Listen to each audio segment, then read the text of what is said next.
Bom dia, o meu nome é Ana Paula Ribeiro e eu sou terapeuta transpessoal e facilitadora de constelações familiares. E estou aqui hoje para vos apresentar o tema A visão sistémica da relação com a ancestralidade feminina e masculina.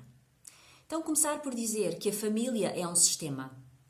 E dentro deste sistema, todos os elementos se encontram em interação. E que se há uma mudança num elemento, essa mudança vai ter repercussões nos restantes elementos.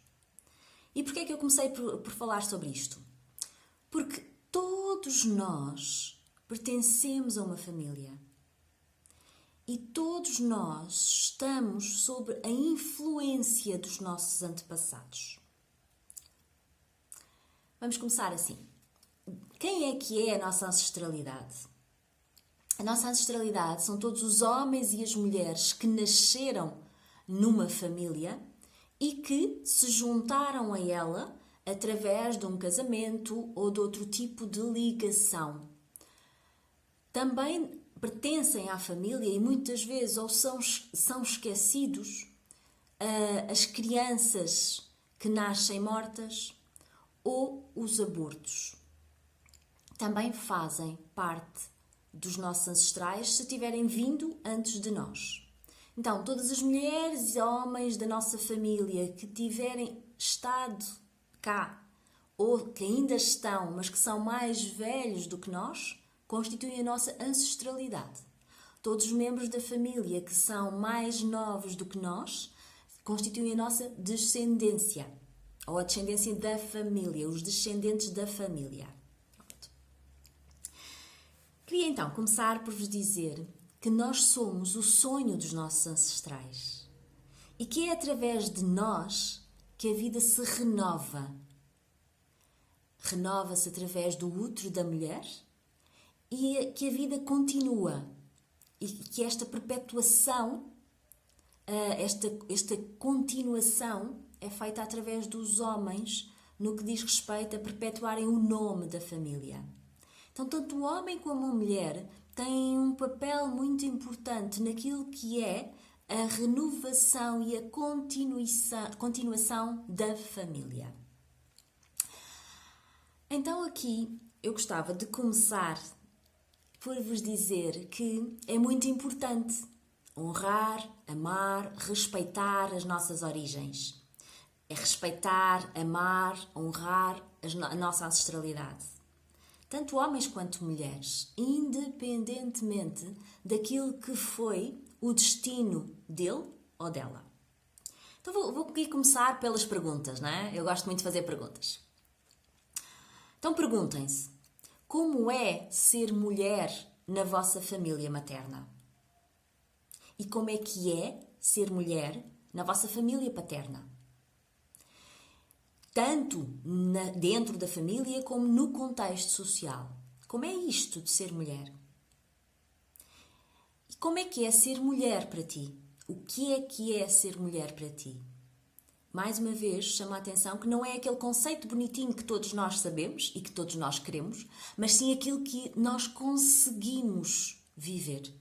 Aquilo que nós estamos a conseguir expressar é aquilo que eu tenho dentro de mim daquilo que é ser mulher.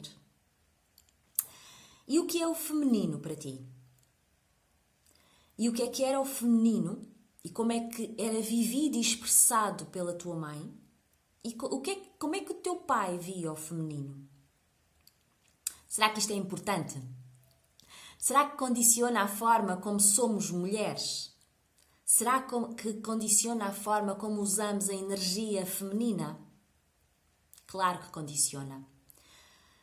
Nós vamos ser as mulheres de acordo com os padrões das mulheres da nossa família. Porque foi o que nós aprendemos, seja no contacto pessoal, seja através de tudo o que herdamos geneticamente. E nós vamos usar a energia feminina da forma como elas usaram. Assim como nós vamos usar a energia masculina da forma como elas usaram. E outra pergunta. Mais outra. Como é que é ser homem na vossa família materna? E como é que é ser homem na vossa família paterna? Tanto a nível de dentro da família como no contexto social. E descubram o que é ser homem para vocês. Como é que é ser homem? Como é que um homem deve ser? E o que era o masculino? E como é que ele era vivido e expressado pelo vosso pai? E como é que o masculino era visto pela vossa mãe? E o que é o masculino para ti? Então, isto mais uma vez condiciona a forma como nós usamos a nossa energia masculina e condiciona a forma como nós vamos ser homem, se eu for homem, não é? E condiciona também o homem que eu vou atrair para a minha vida. Assim como vai ter aqui a importância a mulher que eu vou atrair para a minha vida. Ou seja, vai ter tanta importância na minha vida porque vai condicionar. Então, se eu não conheço, como é que eu posso me transformar isto que existe dentro de mim, que está impregnado dentro de mim? E mais uma pergunta. Como é que vocês se relacionam com as mulheres da vossa família? Já pensaram? E já pensaram como é que vocês se relacionam com as mulheres fora da família? Que diferenças é que existem? Que semelhanças é que existem? E como é que se relacionam com os homens da vossa família? E como é que se relacionam com os homens fora da família? Que diferenças, que semelhanças é que existem? É importante olharmos para isto. Então, quanto mais nós soubermos da história da nossa ancestralidade, quanto mais soubermos da história dos homens e das mulheres da nossa família, mais nós compreenderemos preconceitos que nós temos, crenças que nós temos, sentimentos, comportamentos, valores, princípios que existem dentro de nós e que muitas vezes nem sabemos de onde é que eles vêm. Quanto mais soubermos da história da nossa ancestralidade, mais conseguiremos identificar as lealdades inconscientes e vamos ganhando liberdade e ganhando espaço para nos desapegarmos destas identificações. Quanto mais soubermos da nossa história, da história da nossa ancestralidade, mais ferramentas teremos na nossa mão para sermos o homem ou a mulher que temos dentro para ser. Então, conhecer aqueles que vieram antes de nós é entrar em contacto com fragmentos de nós mesmos. Porque a nossa ancestralidade define-nos muito mais do que nós imaginamos. Dar-vos aqui um exemplo. Quando a nossa avó materna foi concebida, ela já carregava o óvulo que, quando um dia ia ser fecundado, seria a nossa mãe. E a nossa mãe, quando foi concebida, já carregava o óvulo que um dia fecundado iria ser eu. Então eu estive na barriga da minha avó. Eu estive a levar com tudo o que existia na vida da minha avó. É natural que eu tenha muita coisa dela dentro de mim. É natural até que eu seja muito parecida com ela. Então, todos nós trazemos na nossa história construções da nossa mãe, do nosso pai, das tias, dos tios, dos avós, dos bisavós, de todas as mulheres e homens mais velhos que compõem a nossa estrutura familiar. E junto com estas construções, carregamos na nossa bagagem, carregamos na nossa alma, carregamos no nosso coração, carregamos no nosso físico, carregamos na nossa mente as crenças, os medos, as dificuldades, as vergonhas, as culpas, as inseguranças, os conflitos. Enfim, carregamos tudo. Carregamos também talentos, dons. Carregamos tudo.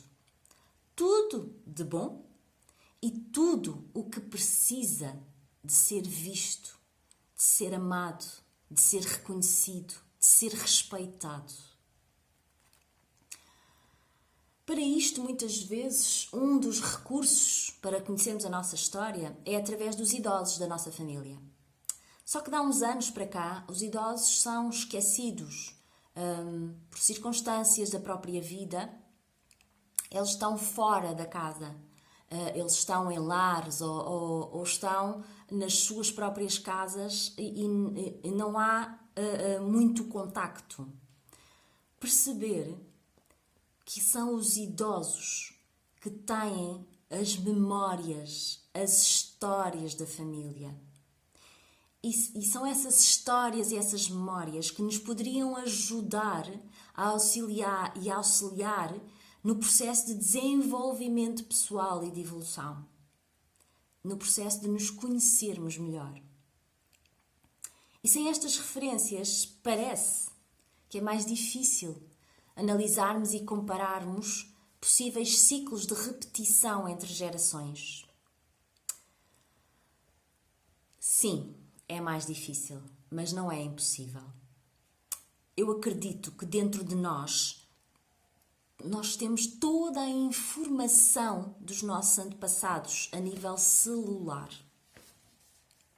E que nós também temos acesso a um campo de memória da nossa família. Então precisamos de mergulhar mais dentro de nós, mergulhar mais dentro da nossa história e curarmos as nossas feridas. E encerrar ciclos viciosos ou comportamentos nocivos. Este é o objetivo. Mergulhar na nossa história, analisar e entender o que se passou e porque é que se passou assim, pode permitir-nos um olhar diferente naquilo que é o padrão de relacionamento, tanto com homens como com mulheres. Sabendo que os homens, este padrão de relacionamento com os homens, não são só os homens da minha família, são também todos os homens que existem na minha vida. Os meus colegas de trabalho, os meus amigos, o namorado, a mulher, assim como no caso das mulheres, não são só as mulheres da família, são também as colegas de trabalho, as amigas, a namorada, a mulher, ou seja, a relação que eu tenho com os homens e as mulheres da minha família vai ser a mesma ou semelhante com a forma como eu me relaciono com os homens e as mulheres fora da minha família. Vale a pena investigar, vale a pena estarem atentos a vocês. E é natural que nesta busca pela nossa história, pela nossa identidade, é natural que haja dor. Porque a dor é inevitável. Só que se eu mergulhar com amor, com compreensão, com o coração aberto, eu vou sentir dor, mas eu não vou sentir sofrimento. Porque o sofrimento é completamente opcional. Então existe o caminho do amor e o caminho da dor. E existem também os mestres do amor e os mestres da dor. E muitas vezes nós conseguimos encontrar na mesma pessoa o caminho do amor, o caminho da dor, o mestre do amor e o mestre da dor. E muitas vezes podemos encontrá-los na figura dos nossos pais ou dos nossos avós. Então o que é isto? Os mestres do amor. Os mestres do amor são aquelas pessoas que nos amam, são aquelas pessoas que nos elogiam, que cuidam de nós, que nos incentivam. E o que é que são os mestres da dor? Os mestres da dor são aqueles que nos dão limites, que nos empurram para fora do ninho para que nós criemos asas. São aqueles que nos empurram para fora da nossa zona de conforto, que exigem muito de nós, que exigem tanto que o objetivo é que a gente consiga desenvolver a nossa natureza divina. eu li uma frase que dizia assim: quando uma mulher se cura a si mesma, cura todas as mulheres da sua linhagem. E ao olhar para a frase, eu senti que estava incompleta e decidi completá-la. Então, quando um homem se cura a si mesmo, ele cura todos os homens da sua linhagem. E isto é importante. É válido tanto para homens como para mulheres. Então há que resgatar a nossa ancestralidade. Há que honrá-la, reconhecendo os seus esforços, a sua força, reconhecendo a sua alma, reconhecendo o seu coração. E quando eu faço isto, quando eu tenho esta atitude de resgatar a minha ancestralidade com amor, com compreensão, com um olhar sistémico, é um olhar mais alargado, eu estou focada na solução e não no problema. Eu estou focada em transformar dificuldades em lições. E é isto que nos liberta das teias emocionais que passam de geração em geração. Honrar os nossos ancestrais é um passo fundamental para que nós possamos tomar a vida nas nossas mãos. Honrar os nossos ancestrais é honrar a nossa própria vida, é abraçar os nossos destinos. É preciso também perceber, compreender com o coração que a nossa história até a este momento foi perfeita, tal como foi, com tudo o que ela teve. Pois só assim nós tivemos acesso a oportunidades de desenvolver em nós os dons e os talentos que vão despertar os nossos propósitos de vida. E sim, eu falo aqui de propósitos de vida porque eu não acredito que nós tenhamos só um propósito na vida. Eu acho que nós temos vários propósitos na vida, nas várias áreas da nossa vida. Então, uma das formas de honrar a nossa ancestralidade é manifestarmos e vivermos os nossos propósitos de vida. É expressar o nosso potencial no mundo, entregando à humanidade os nossos dons, os nossos talentos. É estar ao serviço de coração. E esta é a melhor forma, uma das melhores formas de agradecer a todos os que vieram antes de nós. Percebam assim, nós somos a construção dessa linhagem. E quando um de nós é vitorioso, porque está a viver os seus propósitos de vida, é capaz de dar força a todos aqueles que vieram antes e todos aqueles que virão depois. A vitória nunca é só minha. A vitória é do sistema familiar. Porque eu não tive esta vitória só graças a mim, mas graças a tudo o que houve para trás de mim, tanto na minha vida como na vida deles. Então, outra forma de honrar os nossos antepassados é dedicando ações positivas em nome deles, por exemplo, como doações. É também fazendo ações que possam equilibrar alguma ação mais negativa cometida por algum antepassado. Alguma ação que tenha sido desvantajosa ou prejudicial para alguém. Então, se eu sei que algum antepassado meu teve algum ato que prejudicou alguém, eu posso fazer alguma ação positiva de modo a equilibrar isso. Seja com a pessoa com quem esse meu antepassado cometeu essa atitude, seja com outras pessoas que precisam. Está bem? Outra forma de nós honrarmos os nossos antepassados é escolhendo um lugar para nos conectarmos com eles. Seja isso um altar de antepassados, seja uma árvore, por exemplo. Eu posso escolher uma árvore num jardim e posso sentir, à medida que me aproximo dessa árvore, que eu me conecto com toda a minha ancestralidade que existe dentro de mim.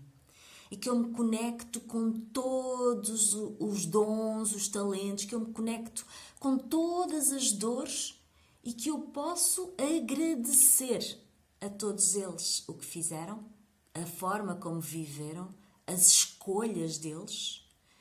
E agradecendo isso, eu estou a agradecer a própria vida. Então aqui vou-vos só deixar uma dica.